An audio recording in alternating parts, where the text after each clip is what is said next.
माँ तो माँ होती है, रुला देने वाली कहानी। हेलो माँ, मैं राहुल बोल रहा हूँ। कैसी हो माँ? मैं ठीक हूँ बेटे। ये बताओ, तुम और बहू दोनों कैसे हो? हम दोनों ठीक हैं माँ, आपकी बहुत याद आती है। अच्छा सुनो माँ, मैं अगले महीने इंडिया आ रहा हूँ तुम्हें लेने। क्या?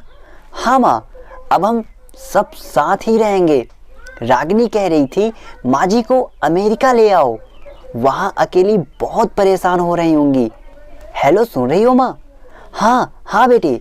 बूढ़ी आंखों से खुशी की अश्रुधारा बह निकली। बेटे और बहू का प्यार नस नस में दौड़ने लगा। जीवन के 70 साल गुजार चुकी सावित्री ने जल्दी से अपने पल्लू से आंसू पोंछे और बेटे से बात करने लगी। पूरे 2 साल बाद बेटा घर आ रहा था। बूढ़ी सावित्री ने मोहल्ले भर में दौड़ दौड़ कर ये खबर सबको सुना दी। सभी खुश थे कि चलो बुढ़ापा चैन से बेटे और बहू के साथ गुजर जाएगा। राहुल अकेला आया था। उसने कहा कि माँ, हमें जल्दी ही वापस जाना है, इसीलिए जो भी रुपया पैसा किसी से लेना है वो लेकर रख लो, और तब तक मैं किसी प्रॉपर्टी डीलर से मकान की बात करता हूँ। मकान? माँ ने पूछा। हाँ माँ, अब ये मकान बेचना पड़ेगा, वरना कौन इसकी देखभाल करेगा? हम सब तो अब अमेरिका में ही रहेंगे। बूढ़ी आंखों ने मकान के कोने कोने को ऐसे निहारा जैसे किसी अबोध बच्चे को सहला रही हो। आनन फानन और औने पौने दाम में राजू ने मकान बेच दिया। सावित्री देवी ने वो जरूरी सामान समेटा जिससे उनको बहुत ज़्यादा लगाव था।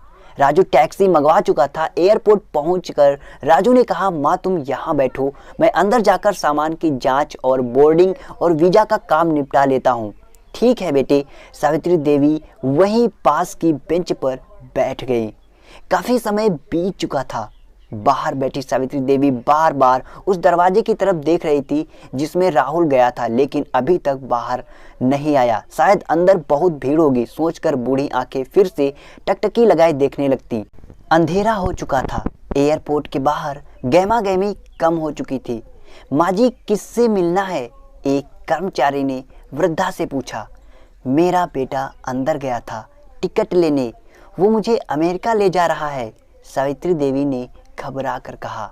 लेकिन अंदर तो कोई पैसेंजर नहीं है। अमेरिका जाने वाली फ्लाइट तो दोपहर में ही चली गई। क्या नाम था आपके बेटे का? कर्मचारी ने सवाल किया। राजू। सावित्री देवी के चेहरे पे चिंता की लकीरें उभर आईं। कर्मचारी अंदर गया और कुछ देर बाद बाहर आकर बोला, माँ जी, आपका बेटा राजू तो अमेरिका जाने वाली फ्लाइट से कब का जा चुका। क्या?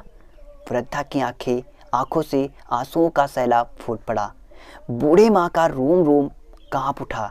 किसी तरह वापस घर पहुंची जो अब बिक चुका था। रात में घर के बाहर चबूतरे पर ही सो गई। सुबह हुई तो दयालु मकान मालिक ने एक कमरा रहने को दे दिया।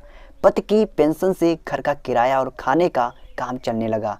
समय गुजरने लगा कि एक दिन मकान मालिक ने वृद्धा से पूछा, माँ जी से, माँ जी क्यों नहीं आप अपने किसी रिश्तेदार के यहाँ चली जाएं?